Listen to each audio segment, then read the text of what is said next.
Good night. Nice to be here. I've already done my Christian video on the mass readings of today and some of the saints from, I think, May the 13th to the 19th in the same video.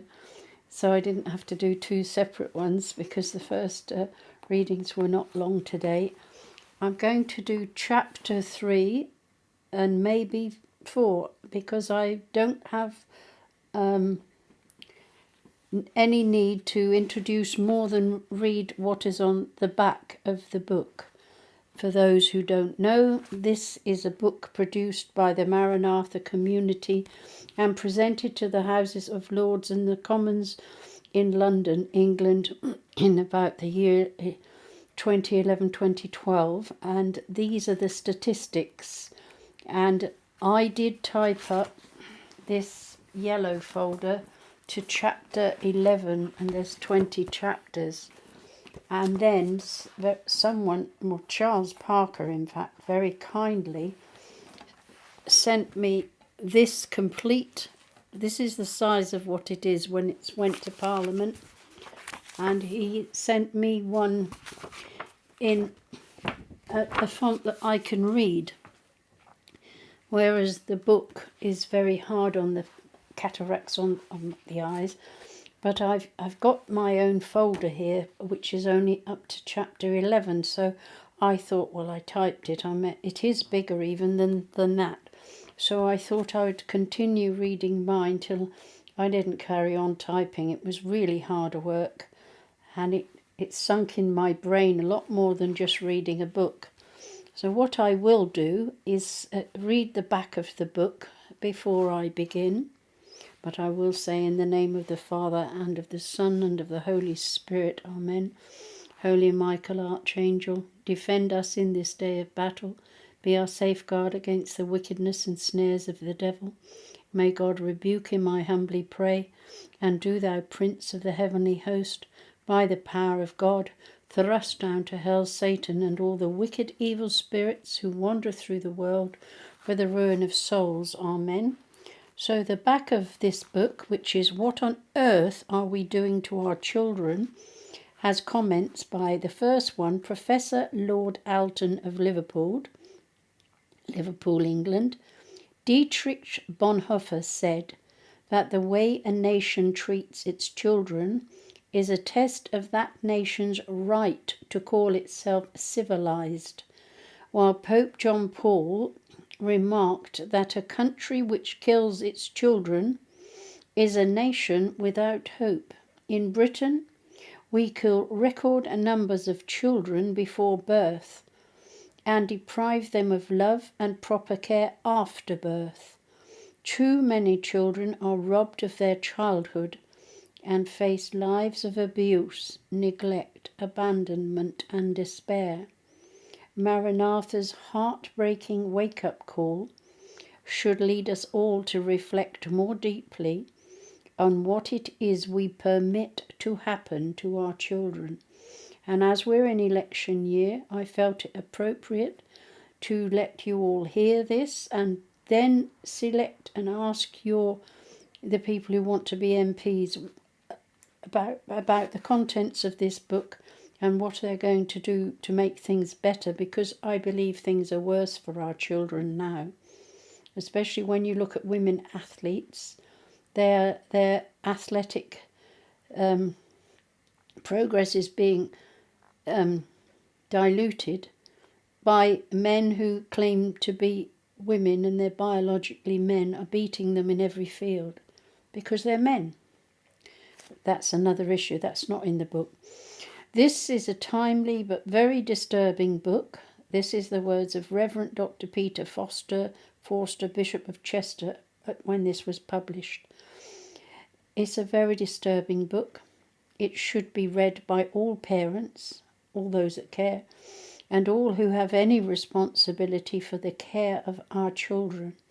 When will our society wake up to the consequences of the neglect of our children, which this book describes with all too graphic honesty? The next comment is from Jim Dobbin MP. He's probably retired by now. If he's still on this life. The big question, what on earth are we doing to our children, provides a thorough and finely researched body of work that draws attention to the serious and disturbing struggle experienced by children today. If we allow one child to experience fear or pain that could have been avoided, then we have forgotten what is important. This book provides a platform for dialogue and change with the protection and care of children at its heart. Jim Dobbin, MP. The Right Reverend Terence Brain, Bishop of Salford. This is a harrowing read, almost overwhelming, that in so many ways children are so vulnerable, and that this is happening around us, and we do not realize it. Our cultural lethargy will be the death of us. Where to begin? The Christian is taught to begin with prayer and penance. Are we brave enough to start there? The Fiona Bruce MP said this is strong stuff, but it needs to be if it is to be heard. We still have not woken up to the damage our children are suffering as the result of our flawed priorities. Let us hope that the powerful message of this book results in action, especially by parliamentarians, MPs, who you're going to vote this year. No better time can be lost. The price being paid by our children is too high. And Andy Hawthorne, OBE, from the Message Trust, wrote, Dennis Wrigley, rest in peace, the founder and leader of MARANATHA.org, with other people like Monsignor Michael Buckley. Dennis Wrigley and the Maranatha community have consistently brought a powerful prophetic voice, and this booklet is required reading for anybody who truly cares about the future of our nation. So I'm now continuing with no other comments. I'm going to begin at chapter 3. I finished at chapter 2. And the heading, Denied the Right to be Born. 800,000 children were aborted worldwide in 2008. Those facts are from the Guttmacher Institute 2012. In Europe, 30% of pregnancies end in abortion. Bear in mind, this was 2011-2012. It's greater now. Guttmacher Institute 2012.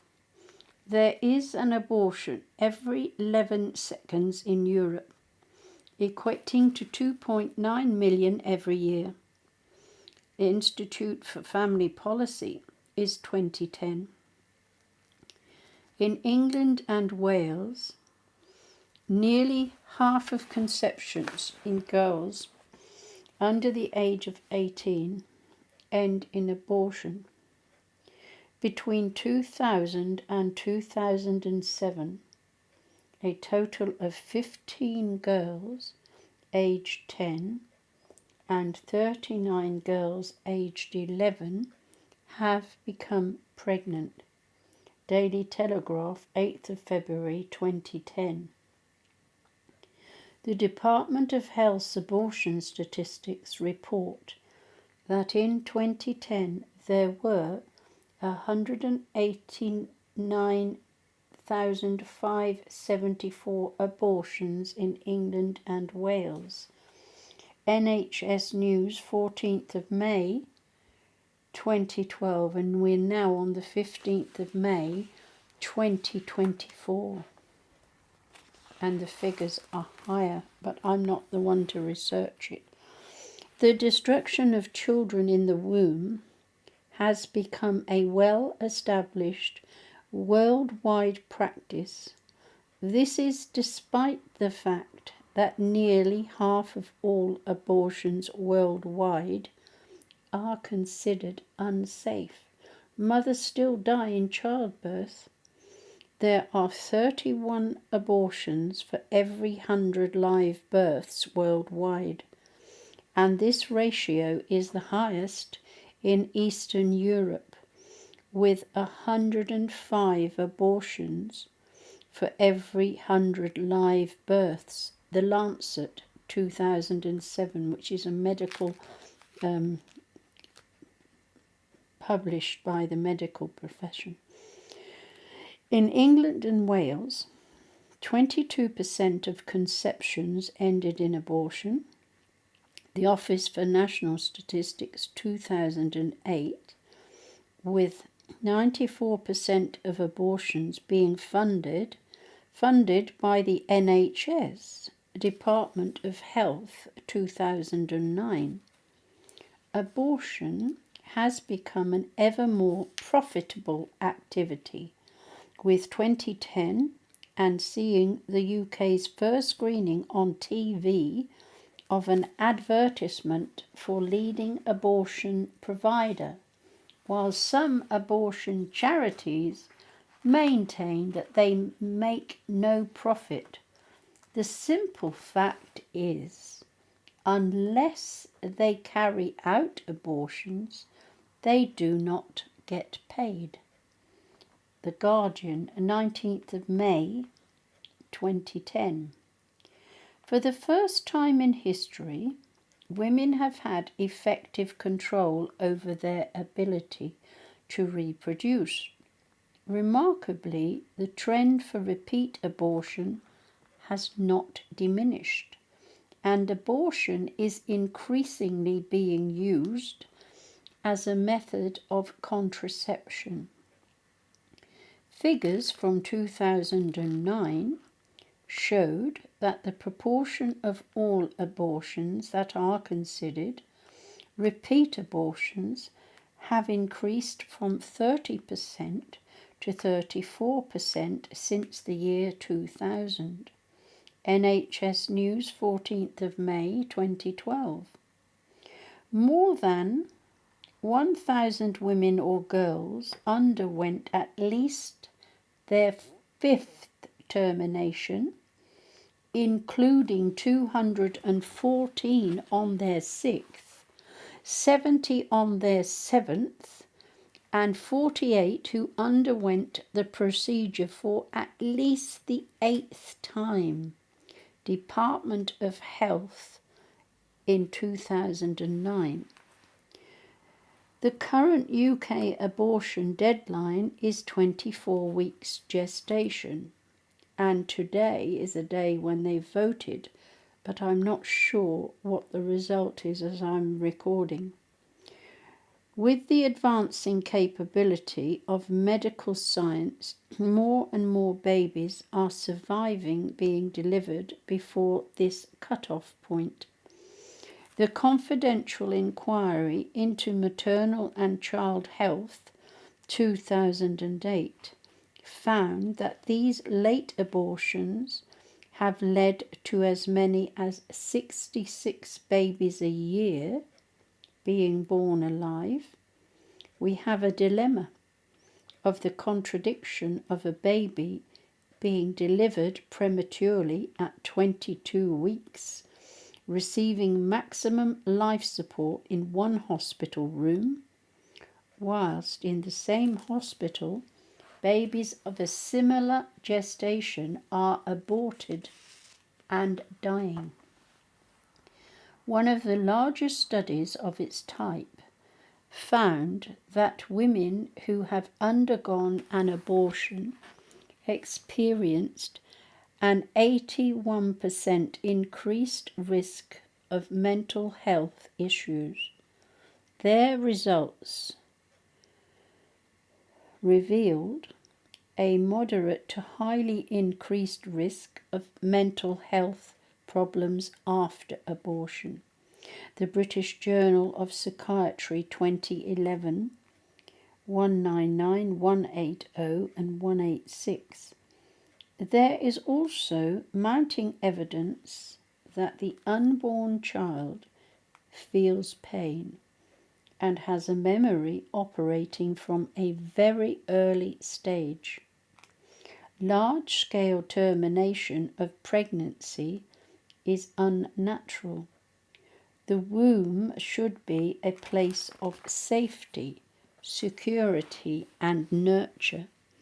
It has become one of the most dangerous places for a child to be. The consequence is a significant reduction in the UK birth rate and serious questions about how a diminished future workforce can sustain a longer living, larger elderly population. That is the end of chapter 3. We're now going to begin chapter 4, and the heading is Deprived of Opportunity. Worldwide, 218 million children, 1 in 7, are working. 14% of all children aged 5 to 7 years are child labourers. Stop Child Labour, 30th of March 2011. In sub-Saharan Africa, around 1 in 3 children are engaged in child labour, representing 69 child labourers, representing 69 million children. UNICEF, February 2011.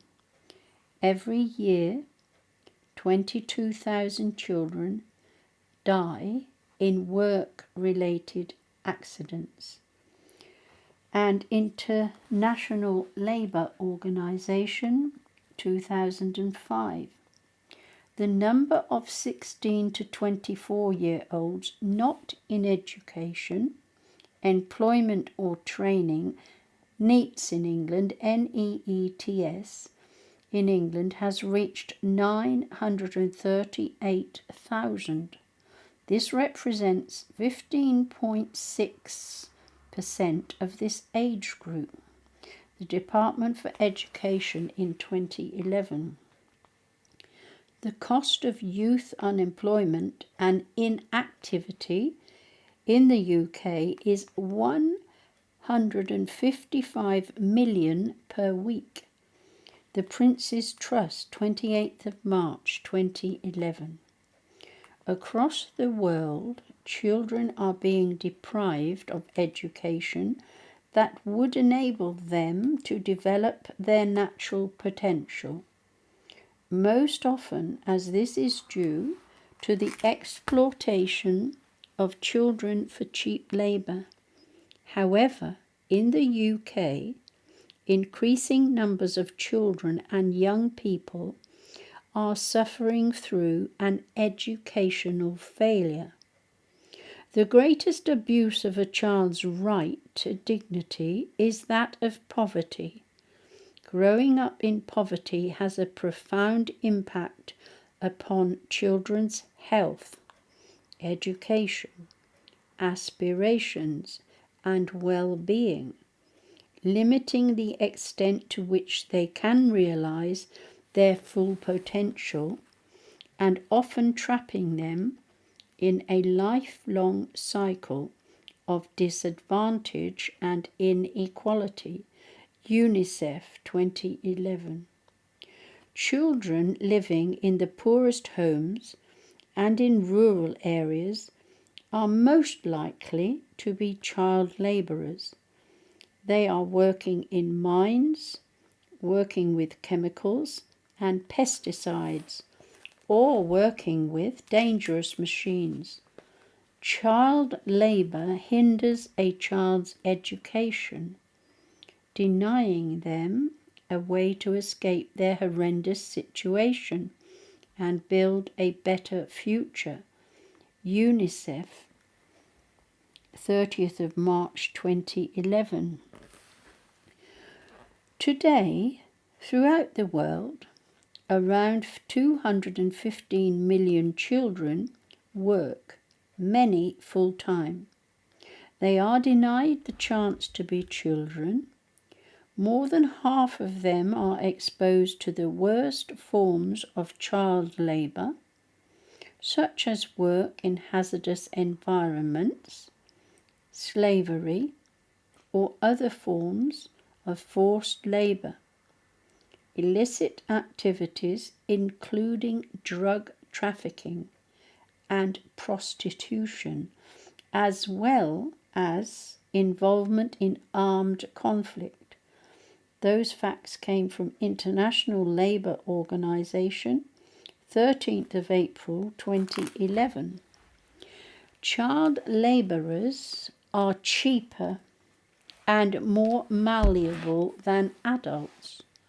They are much more suited to certain types of work. For example, in carpet making, the handmade carpets are very valuable and expensive. Their small hands are highly sought after by manufacturers. Child workers have a limited working life. As they get older and their health deteriorates, often because of the longer hours spent working in terrible conditions, they are then replaced by younger children. That came from the BBC World Service Children of Conflict 2011. India has one of the highest rates of child labour in the world. They are literally sold for labour for between £5 and £20, and sometimes their own families sell them because of the poverty. Save the Children movements quoted those, 13th of April 2011. In the USA, there's more than 230,000 children. They work in agriculture and 13,000 in sweatshops. There are 2.5 million working children in the developed economies. There are another 2.5 million in transition economies. The International Labour Organization reported that in 2005. The UK is also guilty of exploiting children in the marketplace. Romanian children as young as 9 were found working in freezing cold fields in Worcestershire. BBC News, October 2010. The British arm of international child protection charity ECPAT found that 215 children from 33 different countries were officially identified as having been trafficked into the UK between April 2009 and June 2010. The children were mostly involved in a restaurant and building site labour, but were also forced to work as domestic servants and on cannabis farms. BBC News, 25th of October 2010. This is likely to be much lower than the actual numbers of children involved. The UK's secondary education standards are falling despite an investment of 30 billion. We are facing continual problems in meeting the educational needs of our children. The Programme for International Student Assessment PISA 2011 survey showed that the UK's educational results have fallen. Out of 70 countries, the UK had dropped to 25th place. This is in 2011, 2012. In reading, we dropped that much. 3 years ago, we came 17th. We are now on a par with Hungary and below Japan, USA, France and Germany. Our educational system is worse with our children than those countries.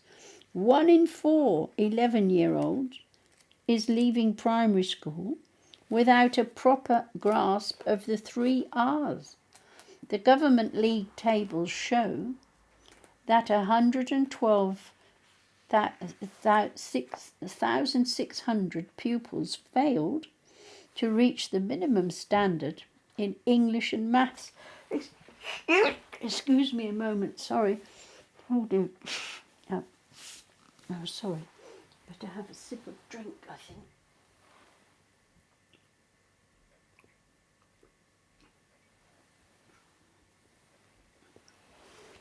Those were quoted by the Department of Education, December 2010. Britain has become the NEET, N-E-E-T, capital of Western Europe. Almost 1 in 5 18-year-old boys and 1 in 6 girls qualifies as a NEET. The Department for Work and Pensions 2011 found that there are 1.5 million in Britain whom have never worked a day in their lives. Of these, 600,000 were under the age of 25, all for lack of education. Research from the Prince's Trust in 2010 suggests that young people who are NEET, N-E-E-T, are less happy and confident in all aspects of life than those in work, education, or training. A significant number regularly feel isolated, unloved, down, and depressed. NEETs are more than twice as likely to feel they have nothing to look forward to in life. They also feel less valued by the people around them and are likely to claim they have lost their way in life. Additionally, 35% of NEETs have felt suicidal. The sense of hopelessness of this lost generation is a very real thing. The cost of youth unemployment goes beyond the financial and becomes a major social issue, with NEETs more likely to resort to crime through frustration, boredom, and poverty. The rise in the NEET figures puts the community more at risk from crime by disaffected young people without the focus of a job, education, or training. Teenagers are more likely to turn to petty offending. They're also more at risk of falling prey to the false glamour of gangs, drugs, and weapons-related crime. NACRO, 28th of August 2009. The statistics suggest that throughout the world, children and young people are not valued or cared for as they should be. In the UK, we now have a gross population imbalance. As the baby boomers of the post-war years start to draw pension, we are faced with the reality of our lack of investment in the workforce of the next generation, which is far smaller in number because of the abortions. That's the end of chapter 4. I'm going to continue with chapter 5, and the heading is Robbed of Innocence. Nearly 9 out of 10 parents surveyed for the Bailey Review agreed with the statement that these days children are under pressure to grow up too quickly. That's TNS Omnibus Survey 2011. 70% of teenagers viewed online pornography. The Henry J. Kaiser Family Foundation 2012 reports 9 in 10, 91% children aged 5 to 15 live in a household with computer internet access.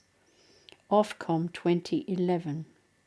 43% of 12 to 15-year-olds have computer internet access in their bedroom. Ofcom 2011. The pressure on children to grow up takes two different but related forms.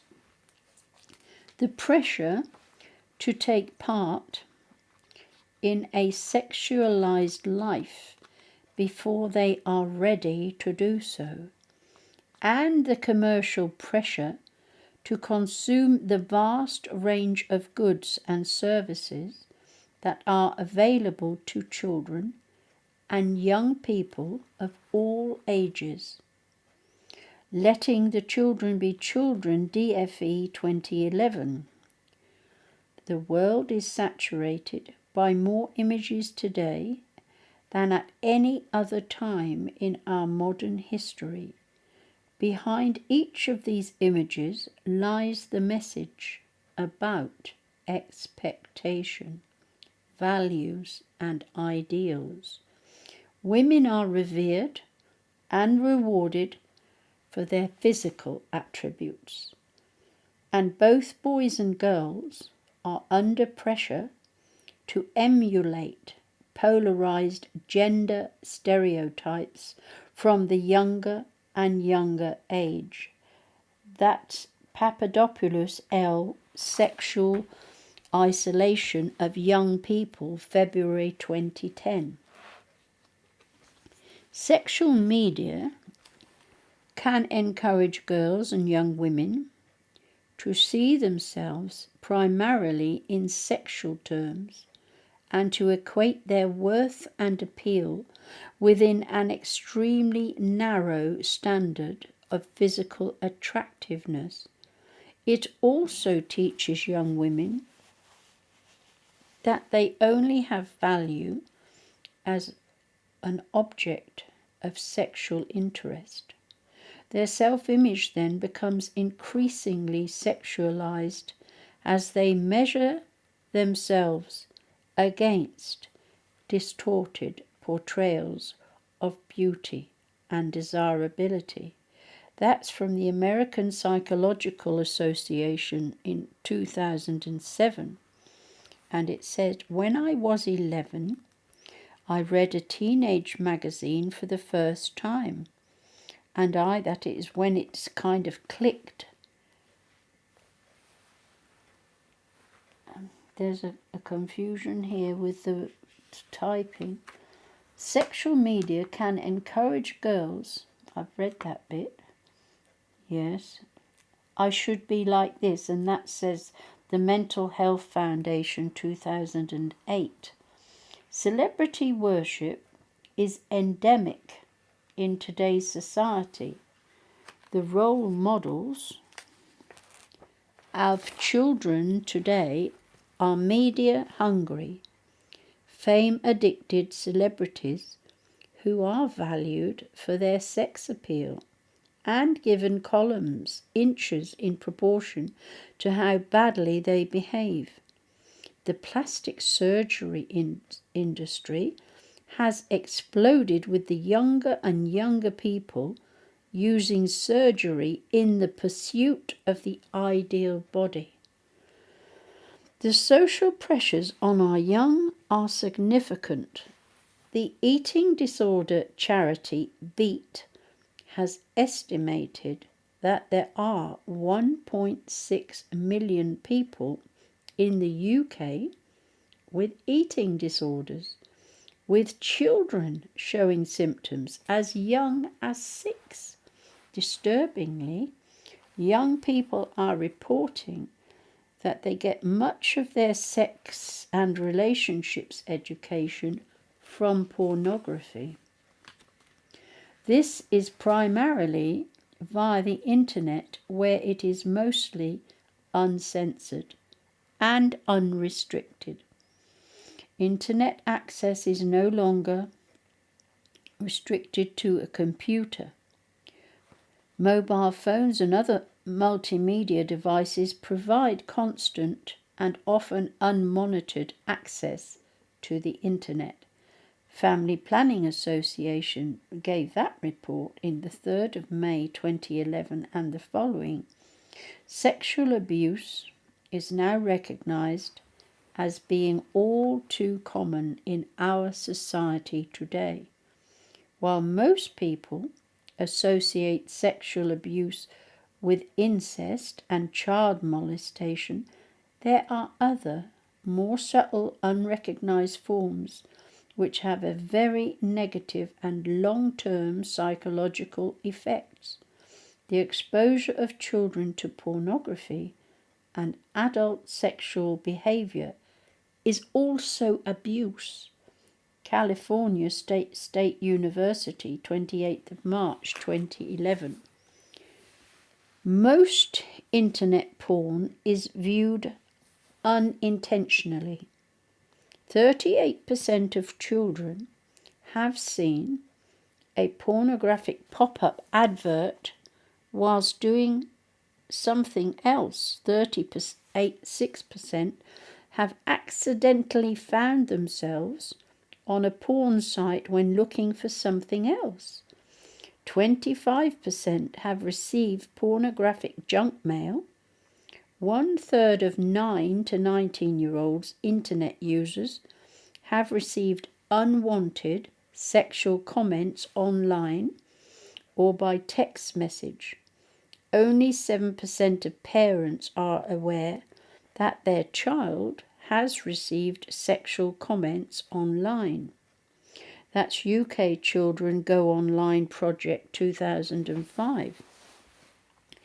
Dr. William Struthers, Associate Professor of Psychology, Wheaton College, told a meeting in the House of Commons that 12 to 18-year-olds in the US and UK were rampantly accessing internet pornography and that teenagers are regularly, frequently emailing sexually explicit material to each other.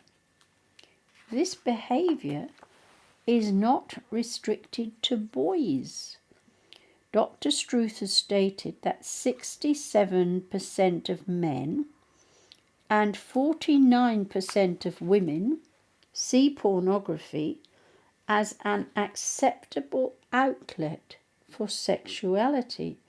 That's from magazines or some group, Christianity Today, 24th of May 2012. The sexualization of our children is promoted by marketeers using sexual imagery for children's products. Playboy bunny logos appear on children's stationery. Padded bras, thongs and high-heeled shoes are being sold for children as young as 8. Such blurring suggests that it is acceptable to impose adult sexual themes onto children and potentially relate to children as sexual objects. And that's from Papadopoulos L. Sexualization of Young People, February 2010. Pornography encourages sexual activity without responsibility. It encourages children to become sexually active at a younger age, thus endangering their health. Teen pregnancy rates are soaring and sexually transmitted infections are at an all-time high. Children have to carry the consequences of our neglect with them throughout their lives. ProtectKids.com, 28th of March 2011. The consequence of the use of pornography are now being seen in the behaviour of young children. In a study of Canadian teenagers with an average age of 14, there was a strong link between boys who frequently used pornography and their agreement with the idea that it is acceptable to hold a girl down and force her to have sex. Exposure to pornography may also increase a child's own vulnerability to sexual abuse and exploitation. Some adult perpetrators use pornography as a calculated tactic to undermine children's abilities to evade or escape sexual abuse. Pornography shows sex in unrealistic ways and neglects intimacy and romance. Most pornography is sexist, and some is based on and eroticizes violence. That was from Child Abuse Review, Volume 18, 384 to 400, 2009. The following is disturbing, so if anyone's young there, don't let them listen. A boy of 12 has pleaded guilty to raping a 9-year-old girl after watching hardcore pornography online. His own lawyer warned that there is a generation of children growing up with a skewed view on sex. The boy told the police he raped the girl because he wanted to feel grown up after watching pornography online. He had previously had unrestricted access to the web and was able to look freely at sexually explicit material. That was reported in the Daily Mail, 31st of May, the 10th, 2012. Parents are beginning to complain that school is the place where children are first exposed to indecent images. A head teacher of a school in Cornwall asked a social networking site to remove the school's profile after complaints that children as young as 13 years had put soft porn pictures of themselves on it. The Guardian, 30th of January, reported that in 2007. Sex education for our children is becoming more liberal and being introduced at a younger age. Children are being taught with an anything goes attitude. This failing is seriously damaging our young. Local councils are using explicit books that discuss sex in blunt and adult terms to children as young as 5. The primary school's sex and relationships education pack, HIT, HIT UK, includes material for children aged 5 to 11 to learn about its different sexual positions and prostitution. Despite millions of pounds being spent on sex education by successive governments, teen pregnancy is increasing and sexually transmitted infections, STIs, are increasing, with 1 in 10 young people catching a second STI, and within a year of the first diagnosis. Health Protection Agency, 2010. Early sexual activity and multiple partners are also associated with pain and suffering from broken relationships, a sense of betrayal and abandonment, confusion about romantic feelings, altered self-esteem, depression, and impaired ability to form healthy, long-term relationships. And that's reported in Malhotra's Impact of the Sexual Revolution, Journal of American Physicians and Surgeons, 2008, 1382 to 87. To rob our children of their innocence, to force them to grow up before their time, and to make them vulnerable to the evils in society is surely one of the greatest crimes we can commit. Is this the legacy we want to leave behind? Several recent reports have identified these dangerous trends and have made recommendations to government. It is vital that these are carried through. And these are the words of myself, the reader, Janet M. Walmsley-Heron, personal comments. And I've written this, and I'm reading it as my own words. It's not part of the document.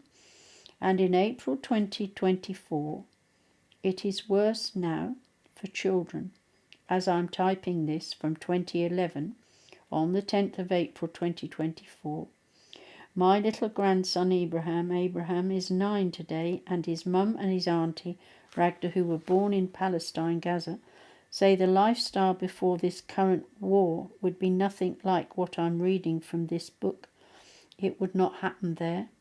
That's in Palestine. This, what I'm reading, would never occur in their country. They left there, and I've known them and adopted them since 2009. So it's a long time I'm with them. So it wouldn't happen there. Some people were poor in that society, in Palestine, Gaza, but not immoral, and would not accept this kind of teaching for their children.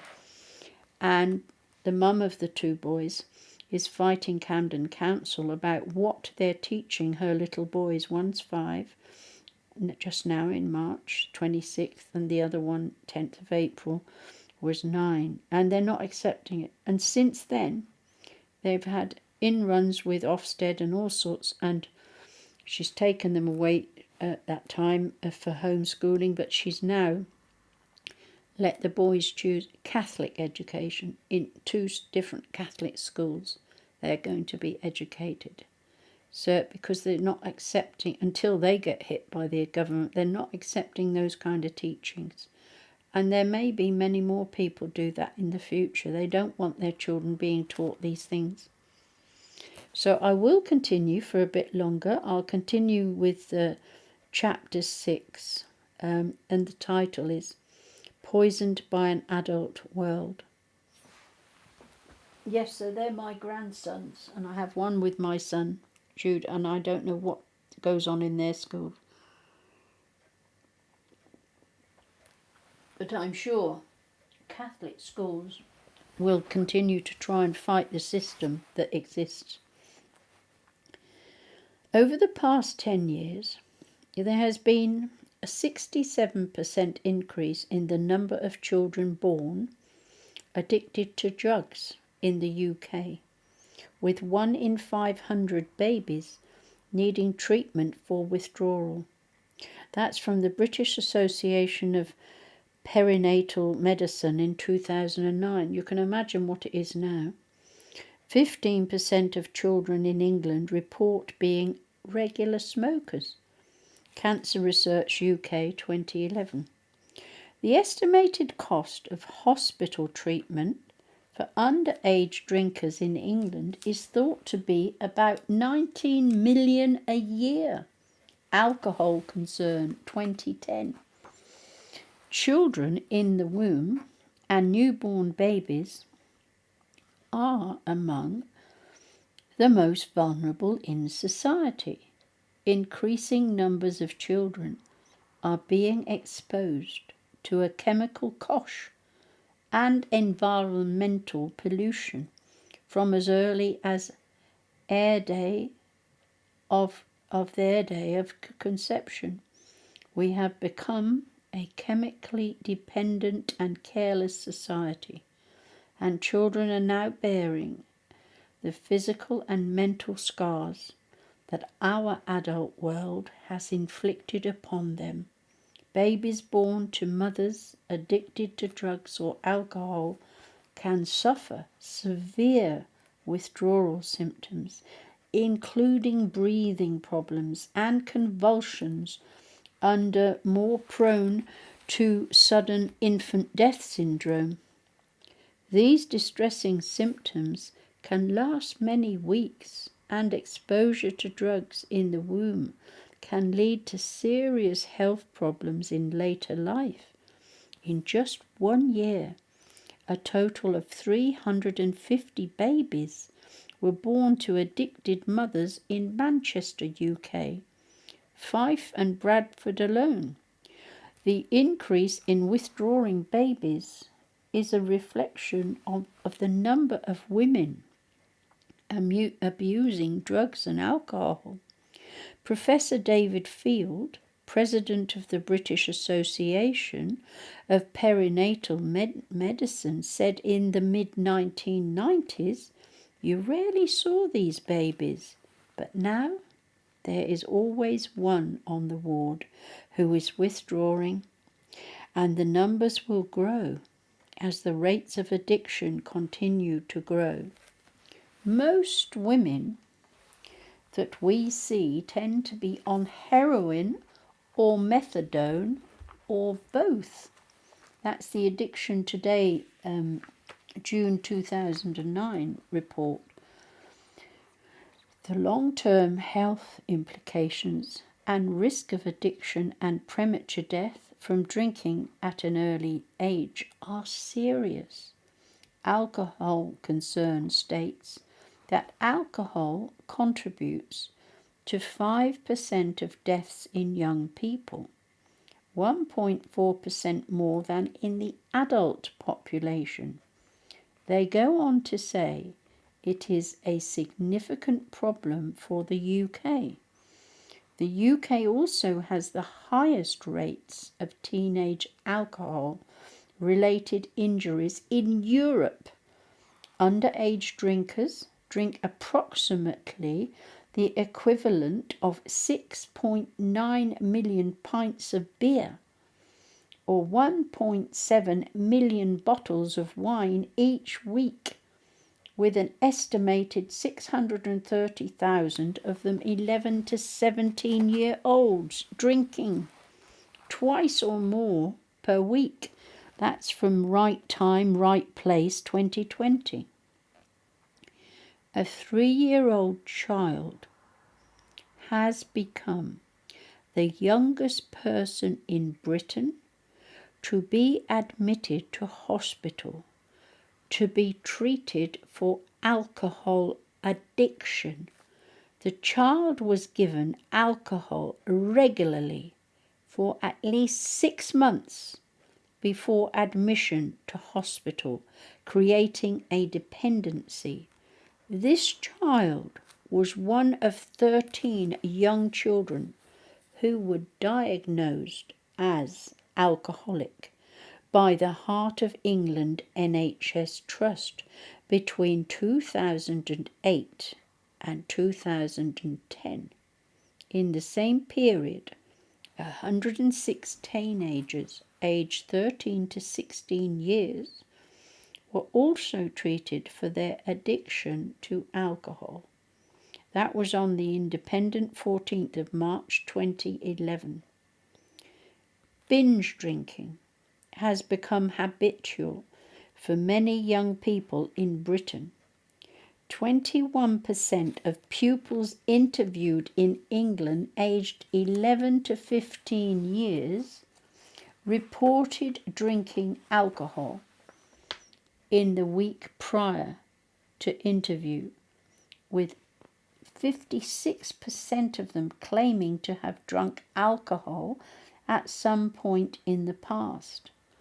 The average weekly intake of alcohol of these children was around 11.4 units.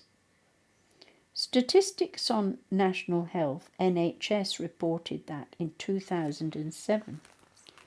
Smoking remains one of the biggest killers in the UK today. The effects of smoking and the carcinogenic risk are well known. Children are still being exposed to smoking, not just from adults, but are smoking themselves. Smoking in pregnancy is a major problem. The effects of exposure to cigarettes upon the child in the womb are well known and include low birth weight, prematurity, increased risk of miscarriage, stillbirth, and cot death. The effects can last a lifetime, with children being at increased risk of infections, asthma, and chest infections. The NHS now provides midwives who are dedicated to smoking cessation, and that's a heading Smoke Free NHS, 15th of June 2011. Children as young as 10 have been offered shopping vouchers to quit smoking. Children too young legally to buy a pack of cigarettes. That's from NHS Brighton and Hove Trust, 2009. Cancer research found 6% of children aged 11 to 15 years smoked at least one cigarette each week. By the age of 15 years, 15% of children in England report being regular smokers, despite the fact that it is illegal to sell any tobacco product to anyone under 18. There is also evidence that a younger age of smoking initiation increases the risks of lung cancer, regardless of the amount smoked or for how long they smoked for. Cancer Research, 15th of June 2011. The underdeveloped bodies and brains of children are most at risk from industrial chemicals and other unregulated pollutants. Philippe Grandjean, visiting professor at Harvard, said, "The human brain is a precious and vulnerable organ. Even limited damage may have serious consequences. It probably is going to be difficult to set exposure limits, but this is a classical case where there really is a lot at stake. We are talking about the brain, the development of future generations. There will be an enormous cost of not regulating exposure." That was in The Independent, the 8th of November 2006. Smoking, alcohol, and drugs continue to scar our natural life in Great Britain. Social media pressures encourage children to emulate what they see.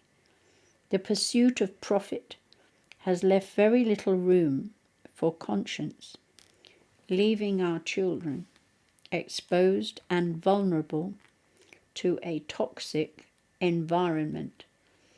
I'm going to continue.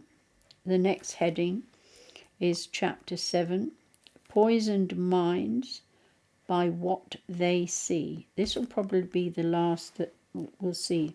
We'll see how it ends.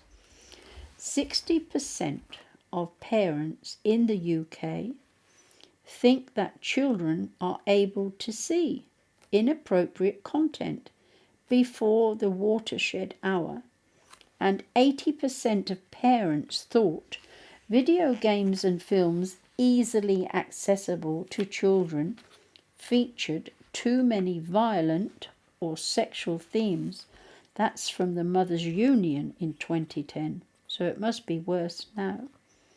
14% of 9 to 16-year-olds have seen sexual images on websites. This included 8% of 11 to 16-year-olds who saw images of people having sex or genitals, and 2% who saw violent sexual images.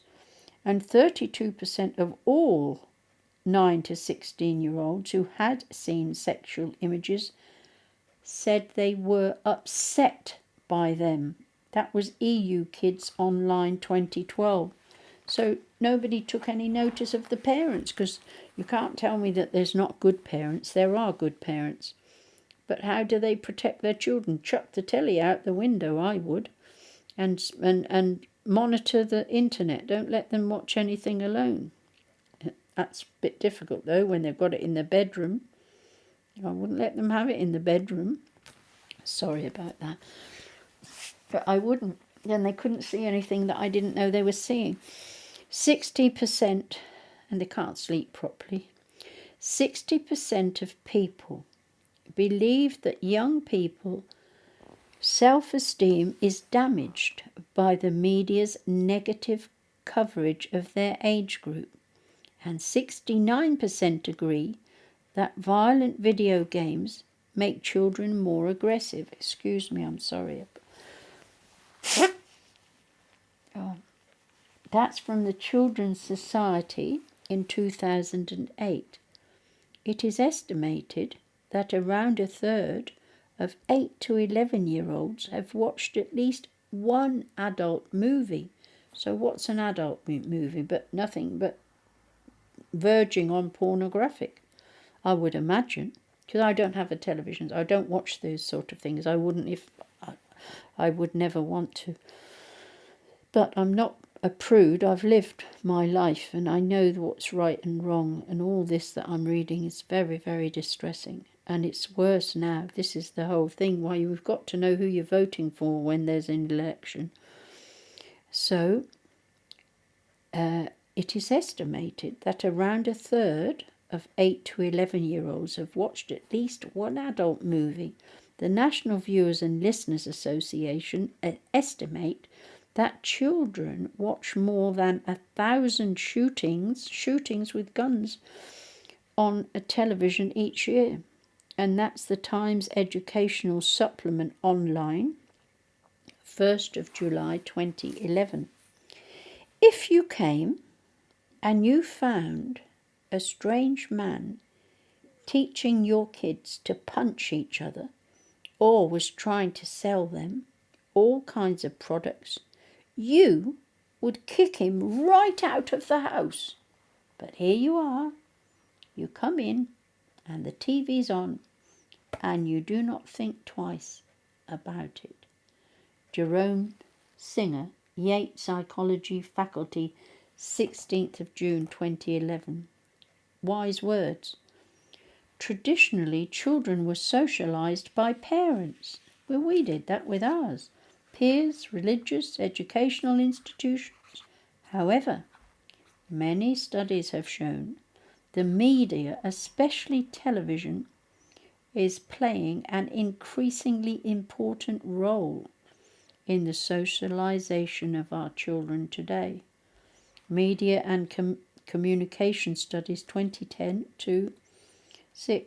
So by the time the average American child reaches 12, he or she will have witnessed 8,000 murders and 100,000 acts of violence on television. That's in the Constitutional Rights Foundation, 7th of July 2011. It's just as bad here. The American Academy of Child and Adolescent Psychiatry states that children, due to their violent viewing habits, are becoming immune to the horror of violence, gradually accepting violence as a way to solve problems, imitate the violence they observe on television, and identify with certain characters, victims or victimizers. Fear among children also increases as the amount of television viewing has increased. Media and Communication Studies, Volume 2, that's from July 2010. So the Bailey Review, commissioned by the government, has warned that sexualized imagery is now a mainstream part of children's lives, forming the wallpaper or backdrop to their everyday activities. Mr. Bailey stated that television, from programs such as X Factor, where the 2010 live final received thousands of public complaints about the sexually explicit dance routines by two female guest stars, need to improve their standards. But did they? I think not. I think they showed some man at some point in the last 2 or 3 years, I believe it might have been, in his underpants. And they brought him back. And he got voted. I mean, distasteful is not even the right word. So they'd been complained about. And they said that pre-watershed viewing 9 p.m. would be suitable for families. But they're not sticking with it. So Letting Children Be Children 2011 reported all this. The so-called watershed has been challenged for many years. Recent pre-watershed has been challenged for many years, and viewing has included a murder, explicit heterosexual and homosexual scenes, underage sex, drug use, intimidation, explicit dancing, all of this, swearing and violence. Both BBC 2008 and ITV 2011 were reprimanded by Ofcom. So Lord knows what's happening now, for broadcasting violent fight scenes in their pre-watershed flagship. Soaps like EastEnders and Emmerdale, both these soaps have a huge young fan base, and look what they allow on it. The BBC reported the case of two young brothers, aged 10 and 12 years, who pleaded guilty to a brutal attack on two younger boys aged 9 and 11 years.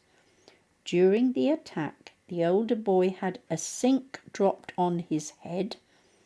One had a noose put around his head, and one was burned with a cigarette on his eyelids and ear. The younger boy had a sharp stick rammed into his arm and cigarettes pushed into the wound. He also tried to ram a stick down his own throat after he was told to go away and kill himself by one of his attackers. They had bricks thrown at them and were repeatedly stamped on. Both boys were seriously injured. The brothers also admitted 2 counts of intentionally causing a child to engage in sexual activity. A relative of the guilty brothers alleged that their mother spiked their food with cannabis to make them sleep. The brothers grew up in a chaotic home, watching horror movies from a young age. The relative said from the age of about 6 or 7, they used to watch horror movies, Chucky films, the sort that grown-ups dare not watch. I don't even know what those films are, to be honest. BBC News, 3rd of September 2009. In 1993, I remember this story, when James Bulger was killed by 2 other children, the nation reacted with shock and horror at what was then an unthinkable offence. Children killing children, knife crime, school shootings, and violent assaults are becoming more commonplace among today's youth than that are offending against other children. Video gaming is a multi-billion-pound industry and has many devoted and addicted followers. As technology has progressed, video games have become incredibly sophisticated and disturbingly realistic. Some games require an online connection, allowing children and teenagers to play with unknown adults who have an interest in role play, fantasy, and violence. Many of the most popular video games highlight harmful themes, promote the killing of people or animals, the use of drugs and alcohol, criminal behavior, disregard for authority and the law, sexual exploitation, and violence towards women, racial and sexual stereotyping, bad language, obscenities, and obscene gestures. Some games have even been included scenes of necrophilia, murder, and engaging in the sex industry.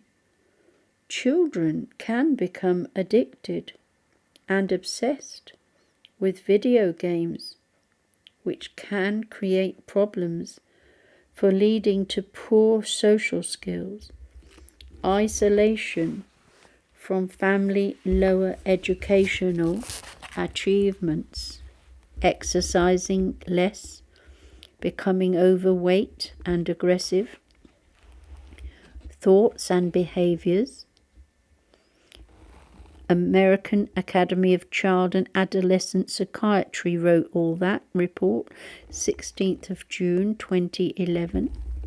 Since 2001, England has dropped from 3rd place to 19th in an international literacy league.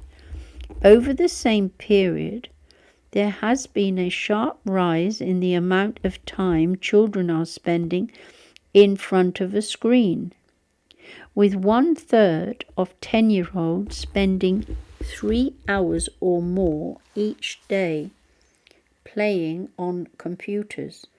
The report is from Progress in International Reading and Literacy Study, 2007. The fitness levels of British children are falling twice as fast as the global average. Less than 1/3 of all children now play a competitive sport. This is partly due to the fact that they are using their spare time to play computer games, watch TV, or use the internet, and that's the Archives of Disease in Childhood Journal 2009. Whilst children watch television, engage in gaming, or go online, they are targeted by aggressive advertisers. Many advertisements are inappropriate for their age or are aimed at encouraging pester power among children. 1/4 of sites that children frequently use include advertisements that are aimed at adults, including adult subjects such as online dating. Some advertisements have even included pictures of topless women. Fair Game, National Consumer Council, 2007. In research commissioned for the Children's Society, 2008, 89% of adults felt that children are now more materialistic than in past generations, with children themselves saying that they feel under pressure to keep up with the latest trends. 90% of adults said that Christmas advertising aimed to put at children puts pressure on parents to spend more than they can afford. Professor Philip Graham, Professor of Child Psychiatry at the Institute of Child Health in London, believes that commercial pressures may have worrying psychological effects on children. One factor that they may be leading to rising mental health problems is the increasing degree to which children and young people are preoccupied with possessions. The latest in fashionable clothing, fashionable clothes and electronic equipment, evidence both from the United States and from the UK, suggests that those most influenced by commercial pressure also show higher rates of mental health problems. As adults, we have to take responsibility for the current level of marketing aimed at our children. To blame children for being materialistic in a culture we have created is unjust. We are risking producing a generation who are left frustrated and unfulfilled through chasing an unattainable lifestyle. That was from the Good Childhood Inquiry in 2008. Dr. Rowan Williams, the Archbishop of Canterbury, said children should be encouraged to value themselves for who they are as people rather than what they own. The selling of lifestyles to children creates a culture of material competitiveness and promotes acquisitive individualism at the expense of the principles of community and cooperation. That's from the Children's Society, 2008. So I'm going to end it there. The next chapter will be chapter 8. So we've done a lot this evening. And the next chapter, I've only typed up to chapter 11. So I will be doing that because I'm not going to do any more typing because Charles Parker kindly sent me that document, which is the same as this, but it's in Word and it's not as big as what I've been reading tonight, but I can handle it. But this was helpful because my eyes are a little bit tired. And so the next chapter heading is also about the children. It's Poisoned Minds by What They Read. That's the title. So we'll continue another time. I'm not saying exactly when I'll be doing it because I don't know. But this is enough to stomach. If I was you, I wouldn't watch it all through at the same time. I think I'd freeze it and go back to it and that sort of thing. But it's from chapter 3 to chapter 7. They're all different sizes, as you note. But the quotes in it are from proper reports. Proper reports they're from. And I can only imagine what it's like now. It must be dreadful. So if you've managed to get this far, thank you very much. It's very, very disturbing, but we should pray. We must pray about what we've read and heard here. You can just imagine what the heck it's like now. I wouldn't want to be a parent all over again. I mean, it's very distressing being a parent. I think so. If you want to be brought up as we were brought up, it must be very, very difficult being a parent. I'm going to pray for parents and teachers and anyone who has anything to do with children, and for the children themselves, because they don't know how lovely it was for us. And it was. We had black and white telly. We didn't have all this stuff. I find it very disturbing. Yeah. We'll pray for everybody, and especially the children of the world. God bless you all. Thank you for listening. You have lots of things to pray for. And please join me in that prayer. And for the new MPs that are going to not keep passing these ridiculous laws that affect children even worse than what we've just heard. You know, all this transgender stuff, it's got to stop. You have to be fully mature, 25 years old. You're fully mature by that age, or you should be. psychologically, mentally, emotionally, sexually, every which way. But for allowing children to choose and do all this stuff, it's a cruelty, it's abuse. God bless and thank you very much. I hope you'll take note of this and take action with the laws, the MPs and people like that. Thank you. Good night. God bless.